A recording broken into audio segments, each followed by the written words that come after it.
नमस्कार दोस्तों, डेट है आज की 25 अप्रैल 2022 और स्वागत है आपका एडिटोरियल डिस्कशन में। 3 इश्यूज आज हम डिस्कस करेंगे। देखो, हिंदू में आर्टिकल है पोलियो से संबंधित। आर्टिकल में पॉइंट्स जो है ना वो हैजार्ड वे में है, अच्छे से नहीं है, लेकिन थोड़ा प्रयास करके हम ये आर्टिकल काफ़ी अच्छे ढंग से डिस्कस करेंगे। पहले बेसिक्स डिस्कस करेंगे, पोलियो है क्या, कितने तरह के वायरस होते हैं, उसके बाद मेन इशू पर आएंगे और डिटेल से इस इशू को हम डिस्कस करेंगे। तो आर्टिकल की जो डिस्कशन होगी वो सिर्फ इस आर्टिकल पर आधारित नहीं होगी, इधर उधर से कंपाइल्ड भी होगी दूसरे आर्टिकल से और थोड़ा बेसिक से। इसके बाद दूसरा जो आर्टिकल हम डिस्कस करेंगे वो हिंदुस्तान टाइम्स का होगा, एग्रो फॉरेस्ट्री से संबंधित, इंपॉर्टेंट है। और तीसरा भी इंपॉर्टेंट है, इंडियन एक्सप्रेस का भगत सिंह के आइडियाज से संबंधित। देखो, आम आदमी पार्टी के ऑफिस में जहां पे आम आदमी पार्टी की सरकार है वहां पे भगत सिंह और अंबेडकर दोनों के पोर्ट्रेट्स आपको काफी देखने को मिलेंगे। तो इस पर राजनीति हो रही है। राजनीति हमारे काम की नहीं है, लेकिन भगत सिंह के आइडियाज को कंपेयर किया जा सकता है गांधी से या फिर दूसरे जो पॉलिटिकल लीडर्स हैं ना उनसे। डिस्कशन स्टार्ट करने से पहले कोट देख लीजिए जेरी बेंथम का, rarest of all human quality is consistency. Consistency की इंपॉर्टेंस को आपको कहीं पर बताना हो तो जेरी बेंथम का ये कोट आप इस्तेमाल कर सकते हो। चलिए डिस्कशन स्टार्ट करते हैं। फर्स्ट इंपॉर्टेंट आर्टिकल पोलियो के इरेडिकेशन से संबंधित है। आप जीएस पेपर सेकंड के इस टॉपिक से आर्टिकल को रिलेट कर सकते हो। देखो, इस पूरे इशू को ना हम बेसिक्स और डिटेल के साथ डिस्कस करेंगे। सिर्फ आज के आर्टिकल तक हम सीमित नहीं रहेंगे। बेसिक्स की बात पहले करते हैं। पोलियो देखो एक डेडली वायरल इन्फेक्शियस डिजीज है। डेडली मतलब इससे मौत भी हो सकती है। इन्फेक्शियस मतलब एक पर्सन से दूसरे पर्सन में फैलता है और ये नर्वस सिस्टम को अफेक्ट करता है। इसकी वजह से पैरालिसिस भी हो सकता है। इसके बाद पोलियो वायरस देखो 3 स्ट्रेन्स की वजह से होता है। जैसे आपने कोविड-19 की महामारी के दौरान देखा है ना, कोरोना वायरस के अलग अलग स्ट्रेन्स हैं, जैसे डेल्टा स्ट्रेन, ओमिक्रॉन स्ट्रेन। उसी प्रकार से वाइल्ड पोलियो वायरस के ना अलग अलग स्ट्रेन्स हैं। Wild polio virus type 1, type 2, type 3, ये जो नाम्स है ना डेल्टा, ओमिक्रॉन, वैसे नाम नहीं रखे गए, इसमें सीधा रख दिया गया टाइप 1, टाइप 2, टाइप 3। कई बार इन्हें P1, P2, P3 भी बोल दिया जाता है। तो आर्टिकल में आगे अगर हम टाइप 1 की जगह P1 बोलें तो कंफ्यूज मत होइएगा। और देखो एक खास बात, अगर किसी पर्सन को टाइप 1 वायरस के स्ट्रेन ने इन्फेक्ट किया है या फिर टाइप 2 ने किया है या फिर टाइप 3 ने किया है, सिम्टम्स तो ऑलमोस्ट आइडेंटिकल हैं। मतलब सिम्टम्स देख के आप नहीं बता सकते कि टाइप 1 का इन्फेक्शन हुआ है, टाइप 2 का या टाइप 3 का। लेकिन जो लोग वायरस की स्टडी करते हैं ना वो बता सकते हैं गहनता से कि हाँ जेनेटिक डिफरेंसेस हैं, ये अलग अलग स्ट्रेन्स हैं। कैसे फैलता है पोलियो वायरस? देखो, ये पर्सन टू पर्सन ट्रांसमिट हो सकता है through faecal oral route. Faecal oral route का क्या मतलब है? फीकल मतलब होता है ह्यूमन वेस्ट। जैसे कुछ लोग गांव में आपने देखा होगा, मतलब आप ऐसा स्टिग्मा टेस्ट नहीं कर सकते गांव के साथ में, सीधा बोल दीजिए। कुछ लोग अभी भी जैसे खुले में शौच इत्यादि करते हैं, या फिर इवन सीवरेज का भी मटेरियल होता है जिसमें ह्यूमन वेस्ट होता है। अब किसी को मान लीजिए टाइप 1 ने इन्फेक्ट किया है, अब उसका ह्यूमन वेस्ट है वो अगर एटमॉस्फेयर में रखा रहेगा तो उससे वायरस जो है फैल सकता है किसी दूसरे पर्सन में माउथ के थ्रू। मतलब वो नज़दीक जाएगा, जैसे सीवरेज मटेरियल के वो नज़दीक जाता है, वहाँ पे वो कुछ कर रहा है तो वायरस जो है वो ट्रांसमिट हो सकता है किसी दूसरे पर्सन के थ्रू, माउथ के थ्रू। मतलब ह्यूमन वेस्ट टू माउथ कह लीजिए, फीकल ओरल रूट, समझ गए? ये मोर कॉमन रूट है वायरस के स्प्रेड होने का। वैसे कई बार ऐसा भी देखने को मिलता है कंटामिनेटेड वाटर या फिर कंटामिनेटेड फूड के थ्रू भी ये वायरस फैल जाता है। और ज़्यादातर देखो 5 साल से कम उम्र के जो बच्चे हैं ना उनको ये वायरस इन्फेक्ट करता है। वायरस कई गुना होता जाता है इंटेस्टाइन में, और जहाँ से ये नर्वस सिस्टम पर हमला करता है और जिसकी वजह से पैरालिसिस हो जाता है। सिम्टम्स की अगर बात करें, ज़्यादातर जो लोग हैं जिनको पोलियो हुआ होता है वो बीमार नहीं फील करते, हल्के फुल्के सिम्टम्स देखने को मिलते हैं, जैसे थोड़ा बुखार हो गया, कमजोरी आ गई, सर दर्द हो गया, टांगों में या फिर हाथ में पेन हो गया, ऐसे हल्के फुल्के सिम्टम्स। कई रेयर केसेस ऐसे होते हैं जिसमें पोलियो इन्फेक्शन की वजह से मसल फंक्शन का परमानेंट लॉस हो जाता है, जो कि है पैरालिसिस, मतलब मसल्स काम करना बंद कर देती हैं शरीर के पर्टिकुलर अंग्स में यानी ऑर्गन्स में, तो वहां पे पैरालिसिस हो जाता है। इसके बाद मौत देखो तब होती है पोलियो में, अगर मान लीजिए सांस लेने के लिए जिन मसल्स का इस्तेमाल होता है, अब उन मसल्स ने ही काम करना बंद कर दिया, तो फिर तो सांस नहीं आएगा ना। या फिर दिमाग में इन्फेक्शन फैल गया, तब भी मौत हो सकती है पोलियो में। प्रिवेंशन और क्योर क्या है? कोई इलाज नहीं है पोलियो होने के बाद में, एज सच कोई सीधा इलाज नहीं है, लेकिन इसे प्रिवेंट किया जा सकता है इम्यूनाइजेशन की सहायता से। जैसे कोविड ना हो तो भी सिम्टम्स बिल्कुल हल्के फुल्के हों, उसके लिए वैक्सीन दी जा रही हैं सभी को। उसी प्रकार से पोलियो की वैक्सीन या ड्रॉप्स दे दी जाती हैं छोटे बच्चे को, ताकि पोलियो का जो वायरस है ना वो इन्फेक्ट कर ही ना सके, करे तो बिल्कुल असर ही ना हो। वैक्सीन देखो दो तरह की होती हैं, ओरल पोलियो वैक्सीन और इंजेक्टेबल पोलियो वैक्सीन। इन दोनों वैक्सीन पर थोड़ा सा हम डिस्कशन कर लेते हैं, क्योंकि ये दोनों इंपॉर्टेंट हैं। एक ओरल पोलियो वैक्सीन यानी ओपीवी, और दूसरी टाइप की वैक्सीन होती है inactivated polio vaccine IPv. Oral polio vaccine को देखो डेवलप किया गया था 1961 में अल्बर्ट सेबाइन के द्वारा। इसे ट्राइवेलेंट ओरल पोलियो वैक्सीन भी कहा जाता है और सेबिन वैक्सीन भी कहा जाता है, क्योंकि इसे डेवलप किया गया था अल्बर्ट सेबाइन के द्वारा। इस वैक्सीन में क्या होता है, 3 टाइप के पोलियो वायरस देखो 3 टाइप के होते हैं, P1, P2 और P3। इन तीनों पोलियो वायरसेस के स्ट्रेन्स यानी तीनों पोलियो वायरसेस के कण आपस में मिक्स किए जाते हैं, और पोलियो वायरसेस के जो कण होते हैं बिल्कुल वीक फॉर्म में होते हैं, इनको आपस में मिक्स किया जाता है और ओरल पोलियो वैक्सीन तैयार हो जाती है। आपको लगेगा कि जिस वायरस की वजह से पोलियो होता है उसी को ही आपस में मिक्स करके बच्चे को दिया जाएगा, तो क्या खतरा नहीं है पोलियो होने का? देखो खतरा कम है, लेकिन दवाई के तौर पे ज़्यादा काम करता है। ऐसा नहीं होता कि बिल्कुल भी खतरा नहीं होता। मिलियंस में एक केस सामने आ जाता है कि ये जो वैक्सीन बच्चे को दी जाती है पोलियो को प्रिवेंट करने के लिए, एक्चुअली इसी वैक्सीन से पोलियो हो जाता है। होता क्या है, जब 3 पोलियो वायरसेस के जो स्ट्रेन्स हैं अटेनुएटेड फॉर्म में वो दिए जाते हैं बच्चे को, तो ये बच्चे के अंदर जाकर एंटीबॉडीज़ को क्रिएट करते हैं, और वही एंटीबॉडीज़ जब वास्तव में आगे जाके किसी प्रकार के पोलियो वायरस की वजह से इन्फेक्शन होता है तो ये एंटीबॉडीज़ उस इन्फेक्शन को रोकते हैं। इस प्रकार से ये मेडिसिन काम करती है, ओरल पोलियो वैक्सीन। देखो इंडिया में आपको पता है पॉपुलेशन काफ़ी ज़्यादा है, तो यही वैक्सीन का इस्तेमाल किया गया था इंडिया को पोलियो मुक्त करवाने के लिए। इसको देना भी काफ़ी आसान है, 2 बूंद जिंदगी की, सीधा बच्चे के मुंह में जो वैक्सीन है 2 बूंदें डाल दी जाती हैं और पोलियो के केसेस को प्रिवेंट कर लिया जाता है। लेकिन दूसरी जो पोलियो को प्रिवेंट करने के लिए वैक्सीन की टाइप है इनएक्टिवेटेड पोलियो वैक्सीन। इसमें देखो P1, P2, P3, इस वैक्सीन में इन तीनों पोलियो वायरस के टाइप्स के स्ट्रेन्स होते तो हैं, लेकिन किल्ड फॉर्म में होते हैं। मेन डिफरेंस यहाँ पे आप याद रखिएगा, जो ओरल पोलियो वैक्सीन होती है इसमें 3 टाइप के पोलियो वायरस के जो स्ट्रेन्स होते हैं वो एक्टिवेटेड फॉर्म में होते हैं, लाइव होते हैं। लेकिन इनएक्टिवेटेड पोलियो वैक्सीन में पोलियो वायरस के 3 टाइप्स के जो स्ट्रेन्स होते हैं वो किल्ड फॉर्म में होते हैं। यानी ये जो वैक्सीन बच्चों को दी जाती है, तो इस वैक्सीन से बच्चों को पोलियो होने का खतरा ऑलमोस्ट 0 है, क्योंकि किल्ड फॉर्म में है वायरस। लेकिन देखो दिक्कत इस वैक्सीन के साथ ये है, एक तो ये वैक्सीन काफ़ी ज़्यादा एक्सपेंसिव है, महंगी काफ़ी ज़्यादा है, और इंडिया में तो बड़े स्तर पर पोलियो प्रोग्राम चलाना होता है, तो उस बड़े स्तर पर इस वैक्सीन का इस्तेमाल करना थोड़ा डिफ़िकल्ट हो जाता है।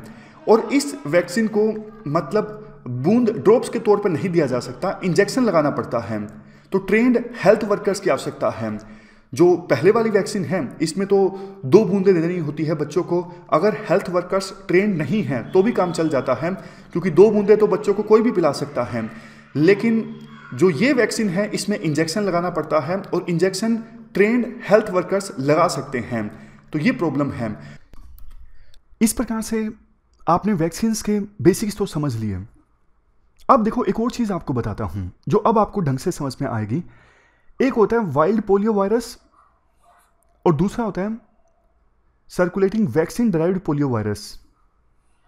वैक्सीन डराइव्ड पोलियो वायरस समझ गए ना, जैसे जो ओपीवी है, ओरल पोलियो वैक्सीन।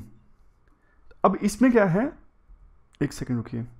हाँ, ओरल पोलियो वैक्सीन में क्या है, वायरस जो है ना वीक फॉर्म में दिया जाता है। दवाई में वायरस होता है लेकिन वीक फॉर्म में होता है, लेकिन रेयर केसेस में वो वायरस भी इन्फेक्ट कर देता है बच्चों को। लेकिन वही बात है, ऐसा ना रेयर केसेस में होता है, बहुत ही रेयर केसेस में। इस वजह से विभिन्न देशों की सरकारें जो है ना ओरल पोलियो वैक्सीन दे देती हैं बच्चों को कि लाखों में से एक बच्चे को होगा पोलियो, लेकिन इतने सारे बच्चे बच भी तो जाएंगे। तो इस प्रकार से जो पोलियो होता है ना, इसे बोलते हैं वैक्सीन ड्राइव्ड पोलियो, यानी वैक्सीन की वजह से ही पोलियो हो गया, क्योंकि जो वैक्सीन दी गई थी ना उसी में वायरस था, वीक फॉर्म में, इम्यूनिटी बूस्ट करने के लिए था, लेकिन उसने पोलियो कर ही दिया। उसके बाद वाइल्ड पोलियो वायरस मतलब जो खुले से घूम रहा है, जो एटमॉस्फेयर में है और उसकी वजह से बच्चे इन्फेक्ट हो जाते हैं, वो है वाइल्ड पोलियो वायरस। वो वैक्सीन से नहीं हुआ, वायरस मौजूद था एटमॉस्फेयर में, कहीं ना कहीं वो ट्रांसमिट हो गया बच्चों में। देखो अफगानिस्तान और पाकिस्तान ये दो देश ऐसे हैं जहां पर वाइल्ड पोलियो वायरस मौजूद है। बाकी तो वर्ल्ड में पोलियो जो है इरेडिकेट हो चुका है, लेकिन अब सीरियस मामला सामने आया है। ये देखो Malawi wild polio virus type 1 के केस सामने आया। कहां पे? पाकिस्तान से इंपोर्ट होके मालावी में, मतलब मालावी में केस सामने आया था और यह कहा गया है कि पाकिस्तान से कोई बंदा गया होगा मालावी में और उसकी वजह से ये वाइल्ड पोलियो वायरस टाइप 1 वहां पे स्प्रेड हुआ। और दूसरा इजराइल में भी केस सामने आया, किसका? Circulating vaccine derived polio virus type 3 का। मतलब वैक्सीन की वजह से जो पोलियो हो जाता है ना, वो केसेस सामने आए इजराइल में। देखो पाकिस्तान और अफगानिस्तान में भी जो वायरस वाइल्ड में मौजूद है ना, वो ज्यादातर टाइप 1 के हैं। टाइप 2 और टाइप 3 तो इरेडिकेट हो चुके हैं। अब राइटर यहां पे ना बहुत इंपॉर्टेंट बातें बोलते हैं, आप ध्यान से सुनिएगा। बातें ये हैं, राइटर बोलते हैं, पहली तो बात, ये ओरल पोलियो वैक्सीन क्यों दी जाती है? खतरा तो है ना, बेशक चलो रेयर केसेस में पोलियो हो जाता है बच्चे को, लेकिन हो तो जाता है ना। और दूसरा इंजेक्टेबल पोलियो वैक्सीन ये दीजिए ना आप, लेकिन जैसा हमने पहले डिस्कस किया ये थोड़ी महंगी पड़ती है। इंजेक्टेबल पोलियो वैक्सीन देना भी थोड़ा मुश्किल होता है। तो राइटर कहते हैं यार एक बात सोचो, आप ओरल पोलियो वैक्सीन की इतनी सारी डोजेस दे रहे हो, इंडिया में तो बच्चों को 10-15 डोज लग जाती हैं ओरल पोलियो वैक्सीन की समय समय पर, यह भी लगती है, इंजेक्टेबल पोलियो वैक्सीन भी लगती है यूनिवर्सल इम्यूनाइजेशन प्रोग्राम के तहत। तो इतनी सारी आप ओरल पोलियो वैक्सीन दे देते हो बच्चे को, इसकी बजाय आप कम इंजेक्टेबल पोलियो वैक्सीन दे दो। और दूसरा राइटर ये भी बोलते हैं टाइप 3 है, जैसे टाइप 3 तो इरेडिकेट हो चुका है ना, टाइप 3 के केस ही नहीं सामने आ रहे, तो आप टाइप 3 की वैक्सीन दे ही क्यों रहे हो? टाइप 3 की आप वैक्सीन दिए जा रहे हो जबकि कोई केस सामने ही नहीं आया पिछले कुछ समय में। पाकिस्तान में भी टाइप 1 के केस सामने आते हैं। तो जो इजराइल में केस सामने आया वो वैक्सीन ड्राइव टाइप 3 का है। मतलब सोच के देखो, राइटर कहते हैं टाइप 3 खत्म हो चुका है, लेकिन टाइप 3 की दवाई अभी भी आप दिए जा रहे हो, और जो दवाई दिए जा रहे हो उससे पोलियो के केस सामने आ रहे हैं। तो टाइप 3 की ओरल पोलियो वैक्सीन देने के बजाय आप इंजेक्टेबल पोलियो वैक्सीन दे दो ना, फिर तो आपकी कॉस्ट थोड़ी सी कम हो जाएगी। इसमें बहादुरी है, ये सही रहेगा, ऐसा राइटर का मानना है। इस प्रकार से देखो कोर कंसेप्ट तो हमने डिस्कस कर लिए। ये थोड़ी सी कहानी है जो 1 मिनट में आपको बता देता हूं, इतना काम की नहीं है लेकिन जल्दी से जान लीजिए। देखो 1988 में ना वर्ल्ड से पोलियो को पूरी तरह से खत्म करने का मिशन लॉन्च किया गया था। टारगेट रखा गया था 2000 कि 2000 आने से पहले पहले पूरे वर्ल्ड से हम पोलियो खत्म कर देंगे। कहा गया था कि ये 21वीं शताब्दी को गिफ्ट होगा 20वीं शताब्दी से। देखो ज़्यादातर डेवलप कंट्रीज ने तो इस टारगेट को पूरा कर लिया, लेकिन गरीब देशों में जैसे साउदर्न हेमिस्फीयर में जो कंट्रीज है ना, कुछ वहां पे खत्म नहीं हुआ था।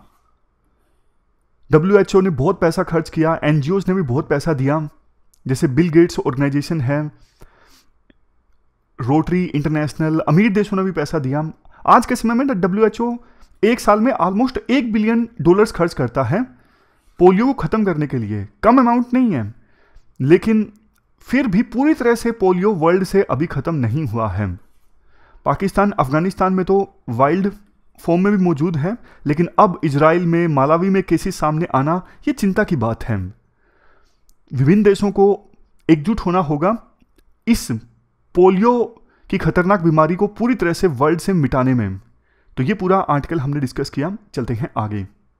इसके बाद नेक्स्ट आर्टिकल एग्रो फॉरेस्ट्री से संबंधित है। आप जीएस पेपर 3 के इस टॉपिक से आर्टिकल को रिलेट कर सकते हो। देखो, एग्रो फॉरेस्ट्री जो है ना, ये एक कलेक्टिव टर्म है। इसमें जैसे जिस लैंड पर फसल उगाई जाती है ना, क्रॉप उगाई जाती है, उसी लैंड पर साथ के साथ पेड़ भी उगा दिए जाते हैं, जैसे कि तस्वीर में साफ है। अब इसके देखो बहुत सारे फायदे होते हैं, इसी से संबंधित ये आर्टिकल है। आज के समय में आपको पता है क्लाइमेट चेंज हो रहा है, वेदर फेनोमेनन्स जो हैं काफ़ी ज़्यादा इरेगुलर हो गए हैं। सूखा आता है तो लगातार 2-3 साल सूखा आता है, बारिश आती है तो 1-2 महीनों में इतनी ज़्यादा बारिश आ जाती है कि बाढ़ आ जाती है। ऐसी चीज़ें आज के समय में क्लाइमेट चेंज की वजह से बहुत ही ज़्यादा हो रही हैं। तो ऐसी सिचुएशन में अगर एग्रो फॉरेस्ट्री का सहारा किसान लेते हैं ना, तो इसके बहुत सारे फायदे होते हैं। सबसे पहला फायदा इकोनॉमिक वैल्यू। अब खेत में देखो फसल के साथ साथ पेड़ उगाए जाएंगे तो उस लकड़ी का इस्तेमाल हो सकता है, मतलब किसान बेच सकते हैं, और उस लकड़ी का इस्तेमाल हो सकता है पेपर बनाने के लिए। टिम्बर की डिमांड रहती है फर्नीचर बनाने के लिए, फ्यूल वुड में अनेकों उपयोग हो सकते हैं उन ट्रीज के। तो जो जगह खाली पड़ी थी खेत में, उसे किसानों ने यूटिलाइज कर लिया। देखो जैसे ये थोड़ी सी जगह थी खाली पड़ी थी, इनको किसानों ने यूटिलाइज कर लिया, तो इनकम भी तो बूस्ट हुई ना किसानों की। और वुड का तो देखो सिर्फ एग्जाम्पल है, ट्रीज आपको पता है बहुत कुछ देते हैं, फ्रूट्स भी देते हैं, तो ये सिर्फ एग्जाम्पल्स हैं, भावनाएं आप समझ जाइए। नेक्स्ट है कार्बन सिक्वेस्ट्रेशन, कार्बन को एब्जॉर्ब करते हैं trees. Lower consumption of fertilisers. अब देखो कुछ ट्रीज ऐसे होते हैं जो नाइट्रोजन को फिक्स करते हैं, नाइट्रोजन को फिक्स करते हैं तो मतलब एक साल में जैसे 50 से लेके 100 किलोग्राम के बीच नाइट्रोजन को फिक्स कर दिया। तो ये नाइट्रोजन फिक्सेशन जो है वो लैंड को प्रोडक्टिव बनाता है। मतलब वैसे नाइट्रोजन हासिल करने के लिए आपको पता है फर्टिलाइजर्स का इस्तेमाल किया जाता है, बट ट्रीज ही नाइट्रोजन को फिक्स कर देंगे, तो नाइट्रोजन हासिल करने के लिए तो कम से कम फर्टिलाइजर्स का उपयोग नहीं करना पड़ेगा, फर्टिलाइजर्स का यूज कम हो जाएगा, किसानों का पैसा बचेगा, लैंड की प्रोडक्टिविटी जो कम हो जाती है फर्टिलाइजर्स के बहुत ज़्यादा इस्तेमाल से, वो भी नहीं होगी। नेक्स्ट देखो, सरकार जो है, सरकार ने वादा किया है 2070 आते आते हम नेट जीरो स्टेटस को अचीव कर लेंगे। इसके अलावा 2030 से पहले हम 2.5 से लेकर 3 बिलियन टन तक एक्स्ट्रा कार्बन सिंक की व्यवस्था हम करेंगे, तो ये भी अचीव होगा। इसके बाद है डेजर्टिफिकेशन। अब देखो ट्रीज ज़्यादा उगाए जाएंगे तो डेजर्टिफिकेशन रुकता है, तो 2030 से पहले 26 मिलियन हेक्टेयर का लैंड डिग्रेडेशन न्यूट्रलिटी का टारगेट जो अचीव करना है ना, ये भी पूरा होगा। आगे बढ़ने से पहले आप इस टर्म का मतलब बता दीजिए, लैंड डिग्रेडेशन न्यूट्रलिटी का मतलब क्या है। देखो लैंड डिग्रेडेशन न्यूट्रलिटी का मतलब ये होता है फर्दर लैंड को डिग्रेड होने से रोकना। लैंड डिग्रेडेशन मतलब लैंड का हालात ये हो चुके हैं कि अब उस पर कुछ उगता नहीं है, तो उसको कह देते हैं लैंड डिग्रेडेशन। जैसे बोलते नहीं कि जैसे राजस्थान में थार मरुस्थल है, अब देखो यहां तक है थार मरुस्थल, ये हरा रहा है वैसे लॉजिकली गलत हो जाता है, हरा तो ग्रीन होता है, ये मान लीजिए ये थार मरुस्थल है, लेकिन देखो समय के अनुसार ये मरुस्थलीय भूमि जो है ना आगे आगे बढ़ती जाती है। यहां तक पेड़ थे, लेकिन 15 साल बाद यहां पे भी कुछ उगना बंद हो गया, यानी लैंड डिग्रेड हो गया। उसके 15 साल बाद थोड़ा और जमीन लैंड वहां पे डिग्रेडेशन हो गया, यानी वहां पे भी कुछ उगना बंद हो गया, मरुस्थलीय भूमि होगी वहां पे भी। तो लैंड डिग्रेडेशन को फर्दर प्रिवेंट होने से रोकना, और जो लैंड डिग्रेड हो चुका है उसे रिक्लेम करना, यह मतलब है लैंड डिग्रेडेशन न्यूट्रलिटी का। इसके बाद अगर देखो एग्रो फॉरेस्ट्री की जाती है तो इकोलॉजिकल भी ये फ्रेंडली है, कम केमिकल्स का इस्तेमाल होगा। ह्यूमन बींग्स के कामों की वजह से क्लाइमेट चेंज पर जो विपरीत असर होता है, मतलब क्लाइमेट चेंज होता है, वो भी कम होगा। वाटर रिटेंशन बढ़ेगा पेड़ उगाने से, न्यूट्रिएंट्स की जो रिसाइकलिंग है वो अच्छे से होगी, कार्बन स्टोर होगा, बायोडाइवर्सिटी प्रिजर्व होगी, ये सारे फायदे होंगे। और एग्रीकल्चर की यील्ड भी बढ़ेगी, यानी पैदावार भी बढ़ेगी। इसके बाद हम बात करते हैं सरकार ने क्या कुछ किया है एग्रो फॉरेस्ट्री को प्रमोट करने के लिए।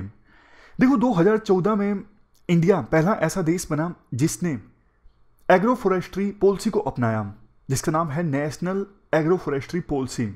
मकसद था इस पॉलिसी को लॉन्च करने का एम्प्लॉयमेंट, प्रोडक्टिविटी और इन्वायरमेंटल कंजर्वेशन को प्रमोट करना।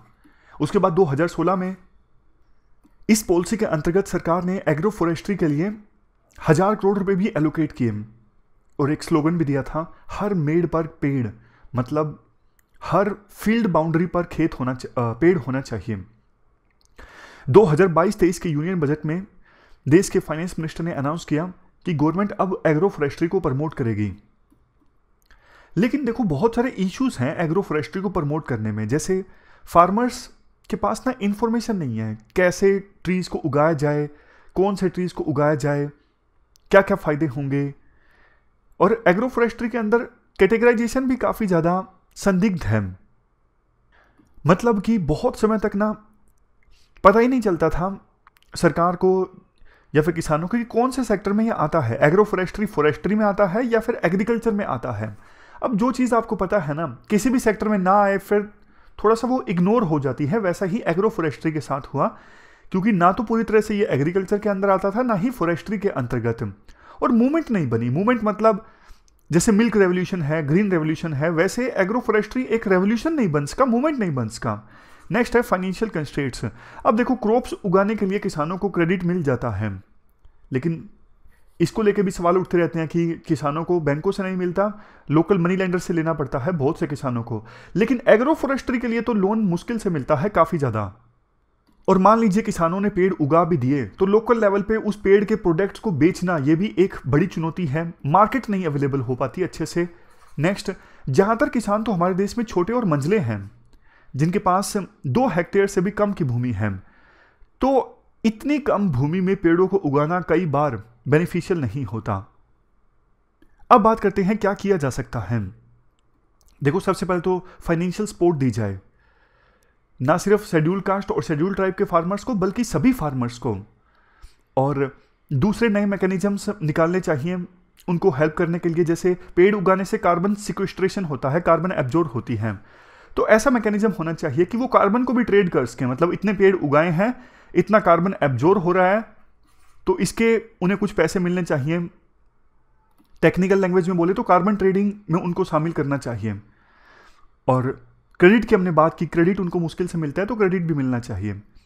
Next, cooperatives, self help groups, farmer producer organisation, ये सब मिलकर काम कर सकते हैं एग्रो फॉरेस्ट्री में फार्मर्स के लिए कैपेसिटी बिल्डिंग में।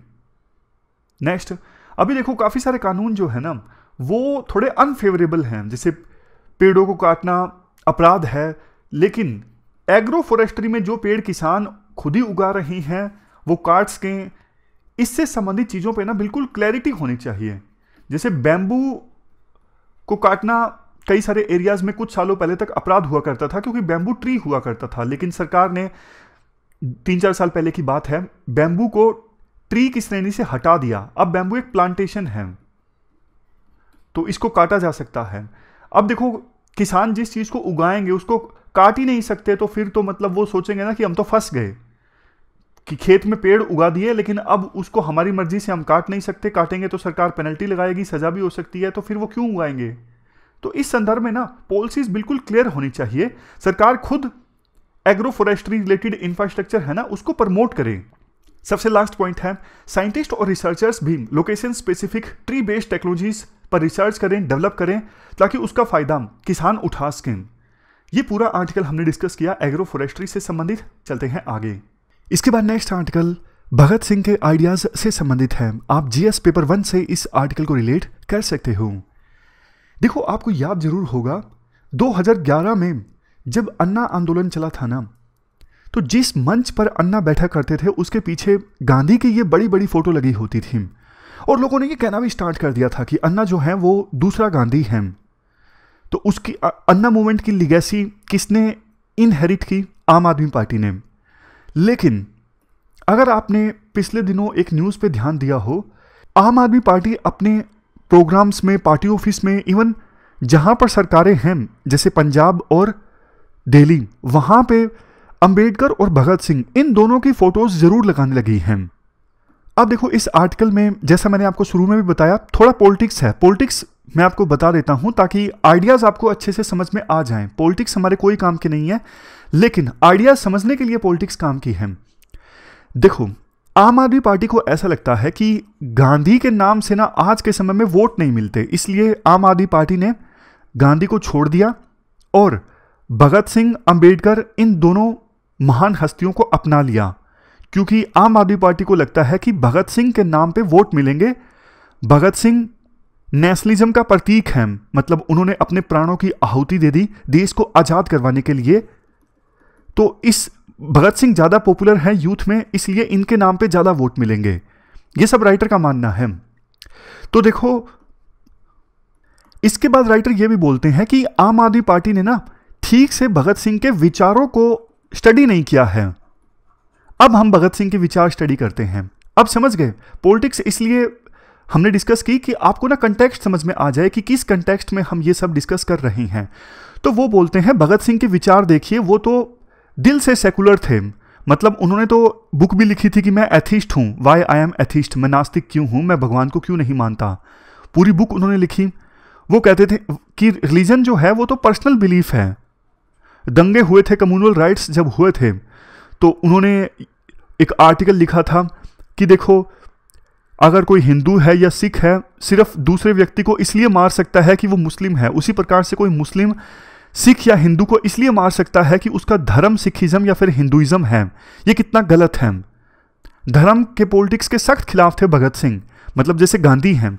गांधी बोलते थे पॉलिटिक्स में धर्म का इस्तेमाल होना चाहिए, लेकिन गांधी का धर्म से मतलब ना वो धर्म नहीं जिसकी हम बात करते हैं, हिंदू धर्म, मुस्लिम धर्म। गांधी का मतलब हुआ करता था धर्म मतलब मोरालिटी। तो जब गांधी बोलते थे ना कि पॉलिटिक्स में धर्म होना चाहिए, तो उसका मतलब था कि पॉलिटिक्स में मोरालिटी होनी चाहिए। लेकिन भगत सिंह इन चीज़ों के ना सख्त खिलाफ थे। वो कहते थे कि पॉलिटिक्स में धर्म का कोई काम नहीं है। लेकिन राइटर फिर से आरोप लगाते हैं कि आम आदमी पार्टी ने ना भगत सिंह को तो अपना लिया, भगत सिंह के विचारों को नहीं अपनाया, क्योंकि भगत सिंह ये कभी इजाज़त नहीं देते कि धर्म के नाम पर वोट मांगे जाएं। लेकिन आम आदमी पार्टी पर राइटर आरोप लगाते हैं कि आम आदमी पार्टी कभी कभार धर्म के नाम पे वोट मांग लेती है। देखो, ये सारे जो है ना आरोप हैं राइटर के। आशुतोष, इनका नाम आपने सुना होगा, पहले पत्रकार थे, इन्होंने आम आदमी पार्टी को ज्वाइन किया था और बाद में इन्होंने इस्तीफा दे दिया था, बाद फिर से ये पत्रकारिता में लौट आए थे। तो ये सब पॉलिटिक्स हमारे कोई काम के नहीं है, सिर्फ विचार काम के हैं कि भगत सिंह के धर्म के बारे में विचार क्या थे। दूसरा, कुछ लोगों को यूं लगता है कि भगत सिंह वायलेंस को भी सपोर्ट करते थे कि हाँ, वायलेंस की सहायता से अगर अंग्रेजों को भगा दिया जाए तो वो भी सही है। तो इस बात पर ना राइटर क्लैरिफाई करते हैं, ऐसा नहीं था। शुरू में हाँ, ये सच है कि कुछ केसेस में उनका नाम सामने आया और इंडिविजुअल हीरोइज्म में उन्होंने विश्वास किया, लोगों को, मासेस को इंस्पायर करने के लिए। लेकिन बाद में उन्होंने लिखा है कि देखो, ये जो इंडिविजुअल हीरोइज्म की घटना है ना, जैसे सैंडर्स को मार दिया, स्कॉट को मार दिया, इससे एक बार के लिए मासेस तो इंस्पायर हो सकते हैं, लेकिन अगर वास्तव में आज़ादी पानी है ना, तो फिर मास मूवमेंट होना जरूरी है। और मास मूवमेंट में जो गांधी जी मास मूवमेंट किया करते थे, जैसे non cooperation movement, civil disobedience movement, mass movement में जब वायलेंस होगा तो फिर तो जो ब्रिटिशर्स हैं वो इसे सप्रेस कर देंगे। तो मतलब आगे जाके उनके जो विचार थे ना वायलेंस के बारे में, वो कुछ कुछ गांधी जी से मिलते थे कि आज़ादी को हासिल किया जा सकता है मास मूवमेंट की सहायता से। इसके बाद नेक्स्ट पॉइंट देखो, भगत सिंह ना मार्क्सिज्म के कंसेप्ट में विश्वास किया करते थे। वो कहते थे कि ऐसे आज़ादी मिल भी गई अंग्रेजों से तो उसका कोई फायदा नहीं है। बाद में उन्होंने अपनी ऑर्गेनाइजेशन का नाम भी चेंज कर लिया था, HSRA, Hindustan socialist republican organisation. पहले नाम हुआ करता था हिंदुस्तान रिपब्लिकन ऑर्गेनाइजेशन, ऐसा कुछ। तो मतलब सोशलिस्ट वर्ड उन्होंने ऐड कर लिया था, क्योंकि उनका यह मानना था कि पावर मिलनी चाहिए पीजेंट्स को। अगर अंग्रेज चले गए और जो भूरे अंग्रेज आ गए, मतलब ऐसा उन्होंने बोला था कि ब्राउन लोगों के हाथ में सत्ता आ गई, गरीब लोगों के हाथों में सत्ता ना आई, तो उसका कोई फायदा नहीं है अंग्रेजों के जाने से।